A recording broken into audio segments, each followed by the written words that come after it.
Hello, നേന്ത്രപ്പഴം വെച്ചിട്ട് നല്ലൊരു അടിപൊളി ഒരു സാധനം കാണിച്ചു തരാം കേട്ടോ. സത്യത്തിൽ ഇത് എൻ്റെ റെസിപ്പിയല്ല, ഞാൻ വർക്ക് ചെയ്തിരുന്ന സമയത്ത് അവിടെ ഉണ്ടായിരുന്ന ഒരു ചേച്ചിയുടെ റെസിപ്പിയാണ് കേട്ടോ. One of the favourite person അങ്ങനെയൊക്കെ പറയില്ലേ, അതാണ്. പുള്ളിക്കാരിക്ക് വേണ്ടിയിട്ട് കഴിക്കാൻ വേണ്ടി ഉണ്ടാക്കി കൊണ്ടുവന്നതാണ്. പിന്നെ എനിക്കിത് ഇഷ്ടമാണെന്ന് അറിഞ്ഞപ്പോൾ ഇത് എനിക്കായിരുന്നു, ഒരു മടിയും കൂടാതെ. പ്രഗ്നൻ്റ് ആണെന്ന് അറിഞ്ഞ സമയത്ത് എനിക്ക് ഉണ്ടാക്കി തന്ന സാധനങ്ങളിലെ കണക്കെടുക്കുകയാണെങ്കിലോ ഇപ്പോഴൊന്നും തീരൂല.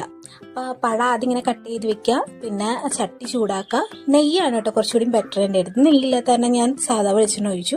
പഴം നന്നായിട്ട് വേവിച്ചിട്ട് കുറച്ചുകൂടി നന്നായിട്ട് വേവിക്കണം കേട്ടോ, അങ്ങനെ മുരിഞ്ഞ കളറൊക്കെ വരണം. എനിക്ക് ക്ഷമയില്ലാത്ത കാരണം ഞാൻ ഇങ്ങനെയൊക്കെ ആക്കി.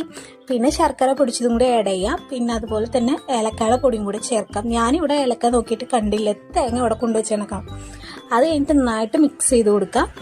ഞാനിപ്പോൾ നല്ല സ്പീഡിൽ മിക്സ് ചെയ്യുന്നുണ്ടെങ്കിലും അത് വീഡിയോയുടെ സ്പീഡ് കൂട്ടിയേക്കുന്നതാണ് കേട്ടോ. അത്ര സ്പീഡിൽ ചെയ്യരുത്, ഉടഞ്ഞു പോവും. ഇതാണ് ഐറ്റം. നല്ല ടേസ്റ്റാണ്, ട്രൈ ചെയ്യാൻ പറ്റുന്നവർ ട്രൈ ചെയ്ത് നോക്കുക. അപ്പോൾ അടുത്ത വീഡിയോയിൽ കാണാം.